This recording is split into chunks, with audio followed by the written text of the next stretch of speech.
All right, ready to dive deep into some paradoxes? Always up for a good brain twist, yeah. Today, we're going into the world of set theory. Set theory, huh? Sounds a bit abstract. It is, but trust me, it gets really interesting when you throw in some paradoxes. They kind of expose these hidden problems in logic and stuff. Okay, I'm intrigued. What kind of paradoxes are we talking about? Well, we're going to tackle two big ones today. First up is the Barber Paradox. Barber Paradox. That sounds pretty down to earth for something that messes with set theory. It does, right? It's a classic. So picture this, all right? There's this barber in Seville, and his rule is he shaves all men who don't shave themselves. Okay, I'm following so far. Seems simple enough. But here's where it gets tricky, right? Does the barber shave himself? Let me think. If he shaves himself, then he's breaking his own rule, because he's only supposed to shave those who don't shave themselves. But if he doesn't shave himself, then he fits the category of men who don't shave themselves, so he has to shave himself. Exactly. It's a total contradiction. And this seemingly simple scenario actually points to a bigger issue in set theory. What's that? The idea of a universal set. A universal set. What's that? So imagine a set that contains all sets, including itself. Whoa, that's kind of hard to wrap my head around. A container that holds all containers, including itself. Yeah, it's like a mind-bending loop. And the Barber Paradox shows us that this idea of a universal set leads to these unavoidable contradictions. Okay, so this Barber Paradox is more than just a brain teaser then. Oh, yeah. It kind of paved the way for an even bigger problem in set theory known as Russell's Paradox. Russell's Paradox. Okay, lay it on me. All right. Imagine you're making a catalog of all the catalogs in the world. Some catalogs list themselves, some don't. All right, I'm like you. So you decide to make a special catalog, one that lists all the catalogs that don't list themselves. Now, should this special catalog list itself? Oh, okay, so if it lists itself, then it breaks its own rule. But if it doesn't list itself, then it should be on the list. Another contradiction. You got it. And this wasn't just some theoretical puzzle. It really shook up the world of mathematics back in the early 20th century. Really? Like, how so? Well, at the time, set theory was considered like the bedrock of all mathematics. Yeah, I can see how that would cause some serious concern then. So what happened? Did mathematicians just freak out and throw in the towel? Well, they didn't give up on math entirely. Instead, they saw these paradoxes as a chance to kind of go back and really strengthen the foundation of set theory. So they turned a crisis into an opportunity. That's pretty cool. How did they do that? They started developing what are called axiomatic set theories. So instead of assuming that any random collection could be a set, they came up with very basic principles called axioms and built the whole theory from there. Axioms. So kind of like setting some ground rules to avoid those paradoxical pitfalls. Exactly. Like one of the most important axiomatic set theories we use today is called Zermelo-Fraenkel set theory. Zermelo-Fraenkel. Okay, that's a mouthful. What makes it so special? Well, it has a bunch of carefully crafted axioms, and one of them directly addresses the problem of a universal set. Ah, so no more sets of all sets. Right. It basically says you can't just grab any old group of things and call it a set. There have to be very specific rules for forming a set to avoid those contradictions. So they kind of put up some guardrails to keep the system logically sound. Yeah, exactly. And the amazing thing is that even with those limitations, set theory is still super powerful and versatile. Mathematicians can build all sorts of crazy mathematical structures, from numbers to functions to geometric shapes. Wow, so they found a way to keep things safe and functional. That's impressive. It is. But it gets even more interesting. There's actually another axiomatic set theory called von Neumann-Bernays-Gödel set theory. Whoa, another one. Yeah, and it's built on slightly different axioms, so it allows for some things that Zermelo-Fraenkel doesn't. So like multiple ways to build a solid set theory. Huh, you'd think there would be just one right way to do it. It's a deep question. It really depends on what area of math you're working in, like which tools are best for the job. So even in math, there's room for different perspectives. That's kind of cool. But you mentioned earlier that these paradoxes affect other fields too, not just math. Oh yeah, totally. Remember how the Barber Paradox was all about self-reference? Well, that concept is super important in computer science, especially when it comes to programming languages. Oh, right. I remember you mentioning that programmers need to be careful with self-reference to avoid errors. Exactly. Like, if you're not careful, you can create something called infinite loop, where the program gets stuck in a cycle and never stops. It's kind of like our barber caught in his shaving dilemma. So these seemingly abstract paradoxes have real-world consequences for programmers. It's fascinating. I wonder how that connects to what computers can and can't do in general. Well, that's where we get to something called the halting problem. It's a really famous problem in computer science. The halting problem. Yeah. Sounds kind of ominous. What is it exactly? It asks if there's a program that can analyze any other program and tell whether that program will eventually stop or just run forever. So like predicting if a program will get stuck in an endless loop or finish its task? Exactly. And the answer to the halting problem is actually no. There's no single program that can solve this problem for every possible program. So there are limits to what computers can do, even theoretically. Yeah.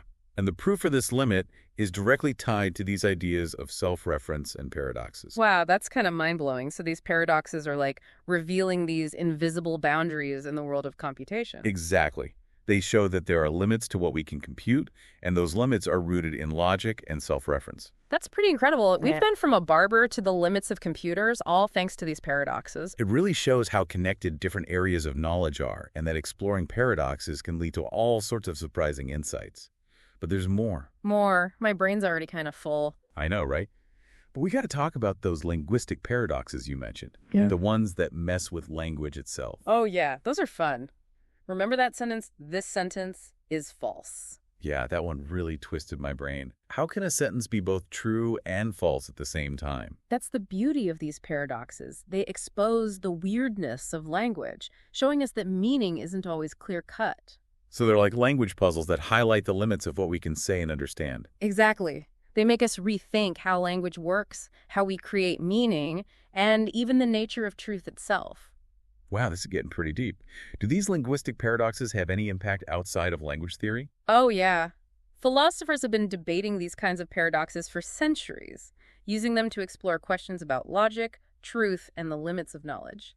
So these paradoxes are like philosophical hand grenades. You could say that. They challenge our assumptions about how we think and force us to examine the tools we use to understand the world. But that's a good thing, because sometimes disruption leads to the most interesting discoveries. Right, it's like those puzzles that seem impossible at first, but once you solve them, you gain a whole new level of understanding. Precisely. Whether we're talking about math, computer science, or language, paradoxes push us to think deeper and explore new ideas. This has been an incredible journey. We've gone from a barber to the limits of computation to the mysteries of language, all thanks to paradoxes. It's amazing what you can learn when you're willing to embrace the unexpected. So as we wrap up this deep dive into the world of paradoxes, what's the one thing you hope our listeners take away from this conversation? I think the most important takeaway is to always stay curious and be willing to challenge your own assumptions. Yeah, because sometimes the most puzzling questions can lead to the most profound insights. Thanks for joining us on this deep dive. Until next time, keep those minds sharp, and remember, sometimes the most puzzling questions lead to the most profound insights. Okay, I'm so kind of stuck on the idea that computers can't solve every problem. Like, there are actual limits to what they can do. Yeah, it's a humbling thought, for sure. Makes you realize, even with all our fancy technology, we're not all powerful. But that's kind of what makes exploring these paradoxes so interesting, right? They always lead to unexpected places. Yeah, totally. Speaking of unexpected, I'm really curious about those linguistic paradoxes we touched on earlier. You said they mess with our understanding of language itself, right? Absolutely. Remember that sentence? This sentence is false. Oh, yeah. That one gave me a headache. It's like language tying itself into a knot. Exactly. It creates a paradox, because if it's true, then it must be false, and if it's false, then it must be true. It's like a snake eating its own tail. So these paradoxes, they're not just about sets and numbers. They can actually show up in the way we use words and sentences. Right. It shows that language is full of these hidden complexities and ambiguities. Meaning isn't always straightforward. So it's like these paradoxes are linguistic stress tests, pushing the boundaries of what we can express clearly. Exactly. They expose the cracks in our assumptions about how language works. Like, we think words have fixed meanings, but then a paradox comes along and shows us that's not always the case. So can you give me some other examples of these linguistic mind benders? Sure. There's the classic liar paradox. One version is, everything I say is a lie. Wait, so if that statement is true, then they must always lie, which makes the statement itself a lie. But if the statement is a lie, then they don't always lie, so it could be true. Exactly. It's a classic self-contradiction. Another brain twister. It Yeah, seems like language can get just as tangled up as math or computer science. absolutely. And these types of paradoxes, called semantic paradoxes, have fascinated philosophers for ages. Oh, yeah. What did philosophers have to say about them? Well, they use these paradoxes to explore big questions about truth, logic, and the limits of our knowledge. So these paradoxes are like philosophical grenades, shaking up our understanding of the world. Pretty much. They challenge us to rethink our basic assumptions about how we reason and understand things. It's kind of like we need these disruptions to push our thinking forward. Right. Paradoxes, whether they're in math, computer science, linguistics, or philosophy, they all force us to dig deeper and ask tougher questions. This has been an incredible journey. We've gone from a barber in Seville to the limits of computers and now to the mysteries of language, all thanks to these paradoxes. It's amazing how connected everything is, right? Absolutely. It just shows you that exploring paradoxes can lead to all sorts of unexpected, mind-blowing insights. And there's more to come. We've still got to talk about those wide-reaching effects you mentioned earlier, the ones that go beyond just math and computer science. Oh yeah, totally. I'm ready for more. My brain is definitely warmed up now. Perfect. Because next, we're going to venture outside the realm of pure mathematics and see how these paradoxical journeys lead us to some pretty amazing destinations. Lead the way. I'm all ears. Okay, so we talked about math, computer science, and language. Where else do these paradoxes pop up? What about those wide-reaching effects you mentioned earlier? You're right, let's venture outside the realm of pure mathematics. Remember how the Barber Paradox highlighted the problem of self-reference? Yeah, the whole who shaves the barber thing. Exactly. Well, this concept of self-reference has huge implications in other fields, like computer science, particularly in programming languages. Oh, right. We talked about that earlier. Something about how programmers have to be careful about self-reference to avoid errors in their code. Exactly. In computer science, self-reference is often used in programs, but if it's not handled carefully, it can lead to something called an infinite loop. An infinite loop. What's that? It's where a program gets stuck in a cycle and never halts. Kind of like our barber stuck in his shaving dilemma, right? So those seemingly abstract paradoxes have real-world consequences for how programmers design software.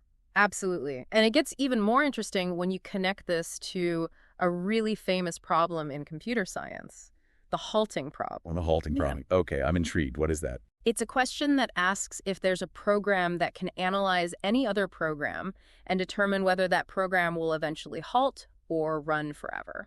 So it's like trying to predict if a computer program will get stuck in an endless loop or if it'll eventually finish its task. Precisely. And the answer to the halting problem is no. There is no general algorithm that can solve the halting problem for all possible programs. Wait, so there are some problems that computers just can't solve, no matter how powerful they become. That's right. And the proof of this limitation, it's called the undecidability of the halting problem, is deeply intertwined with the ideas of self-reference and paradoxes.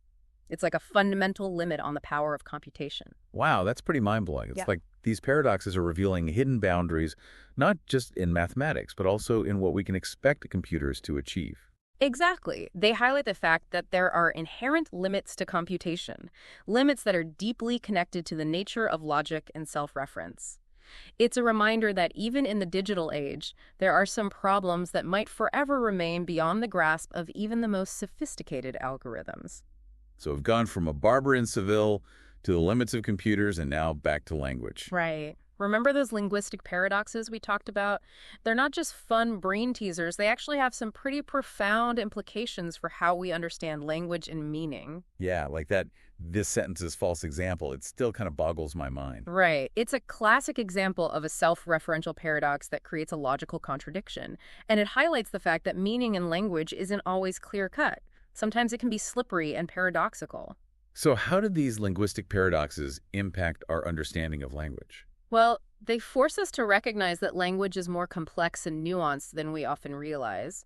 They challenge our assumptions about how words work, how we construct meaning, and even how we define truth. It's like they're pushing the boundaries of what we can express and understand through language. Exactly. They show us that language is a powerful tool, but it also has its limitations. And sometimes those limitations can be really fascinating. This has been an incredible deep dive. We've explored paradoxes in math, computer science, and language. And we've seen how they can challenge our assumptions, and lead us to unexpected insights. It's been quite a journey, hasn't it? From a barber in Seville to the limits of computation to the mysteries of language. Yeah, it's amazing how exploring these seemingly simple puzzles can lead us to such profound questions about the nature of logic, truth, and knowledge. So as we wrap up our exploration of paradoxes, what's the key takeaway for our listeners? What should they ponder as they continue their own journeys of intellectual discovery? Well, I think the biggest lesson is to always stay curious and open to new ideas. Paradoxes show us that the world is full of surprises, and that our understanding of things is constantly evolving. It's a reminder that sometimes the most puzzling questions lead to the most profound insights, so keep questioning, keep exploring, and never be afraid to embrace the paradoxes that you encounter along the way. Thanks for joining us on this deep dive. Until next time, keep those minds sharp and never stop exploring the fascinating and often paradoxical nature of knowledge itself.